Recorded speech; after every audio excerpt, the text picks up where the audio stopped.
Bismillahirrahmanirrahim. Assalamualaikum warahmatullahi wabarakatuh. Perkenalkan nama saya Dina Afifa, NPM 10.100.17144. Di sini saya akan mempresentasikan mengenai skripsi saya yang berjudul Hubungan Shift Kerja dengan Kualitas Tidur pada Pekerja Perusahaan Consulting Consumer Goods Karawang tahun 2020. Gaya hidup dan faktor lingkungan dapat berkontribusi terhadap gangguan pada tidur. Salah satu faktornya itu adalah shift kerja. Karena adanya peningkatan daya saing industri dan kemajuan teknologi telah mendorong perusahaan industri untuk menerapkan sistem shift terhadap karyawannya. Shift kerja itu sendiri merupakan metode pengaturan waktu kerja sehingga perusahaan dapat beroperasi lebih lama dibandingkan dengan jam kerja pekerja standar.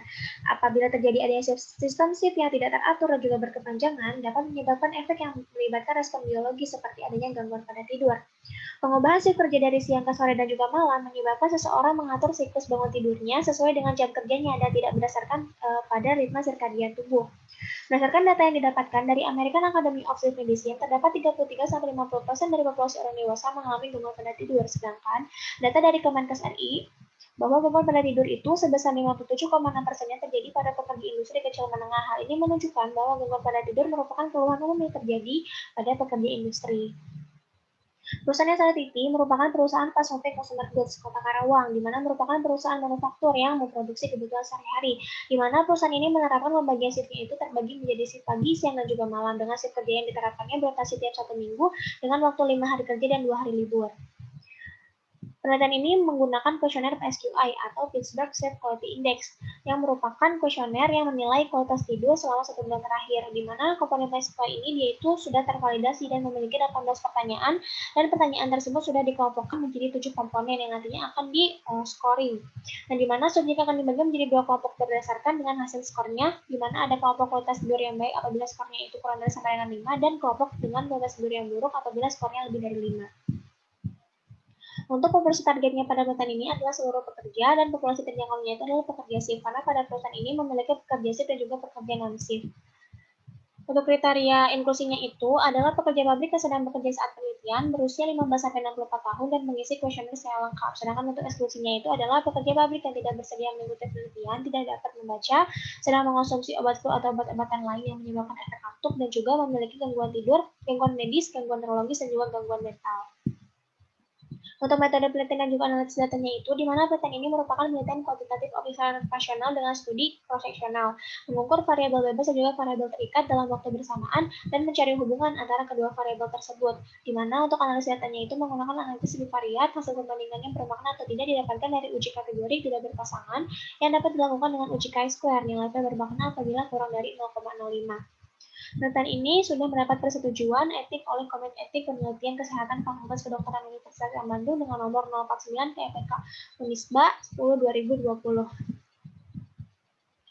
Di mana penelitian ini telah dilakukan, di mana terdapat adanya 57 pekerja yang mengisi kuesioner dari total pekerjanya itu ada 70. Di mana yang pertama dari karakteristik yang terlebih dahulu, di sini sebagian besarnya itu merupakan laki-laki, dengan masa kerjanya itu adalah lebih dari sama dengan 5 tahun, dan rentang usianya itu adalah 26-35 tahun, dengan sebagian besarnya itu merupakan lulusan D3. Lalu dari hasil distribusi shift kerja baik pagi, siang maupun malam memiliki jumlah yang sama, yaitu 19 orang per shiftnya. Dan hasil distribusi kualitas tidur pekerja pabrik sebagian besarnya memiliki kualitas tidur yang buruk. Nah, di mana hasil perhitungan dari uji chi-square diperoleh p-value sebesar 0,023, artinya adalah terdapat adanya hubungan yang signifikan antara shift kerja baik pagi, siang maupun malam dengan kualitas tidur. Penelitian ini sejalan dengan penelitian yang dilakukan oleh McDowell dan juga Tafwok-Tuan, di mana kualitas tidur yang buruk itu dia sebagian besar atau secara signifikan terjadi pada pekerja shift dibandingkan dengan pekerja yang non-shift. Lalu pada penelitian ini pula didapatkan bahwa kualitas tidur yang buruk itu sebagian besar atau lebih besarnya itu presentasinya terdapat pada shift malam. Nah, di mana di sini total presentasinya itu adalah 94,7%. Penelitian ini sejalan dengan penelitian yang dilakukan oleh Lin Cheng-yin dan juga V.K. Dulen, di mana terdapat bahwa rata-rata skor global PSQI untuk pekerja shift malam lebih tinggi dibandingkan dengan pekerja non-shift malam. Dan prevalensi keseluruhan kualitas tidur yang buruk itu adalah 69% untuk shift malam. Nah, dikarenakan pada shift malam ini produksi dan juga sekresi melatoninnya itu ditekan pada malam hari karena adanya paparan yaitu cahaya terang di tempat kerja, sehingga kadar melatonin justru akan meningkat di siang hari.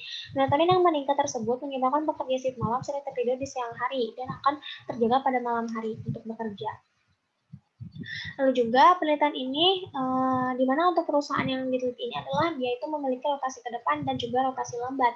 Di mana penelitian ini sejalan dengan penelitian yang dilakukan oleh Kartik Arula, di mana 8 jam dengan rotasi lambat setara dengan jarum jam itu memiliki kualitas tidur yang lebih buruk. Lalu penelitian lain yang memiliki hasil yang berbeda dilakukan oleh Dana Siver dan juga Yo Wilson, di mana terdapat bahwa kualitas tidur yang buruk itu dia terjadi pada pekerja yang berotasi ke belakang atau berlawanan dengan arah jarum jam untuk shift kerjanya.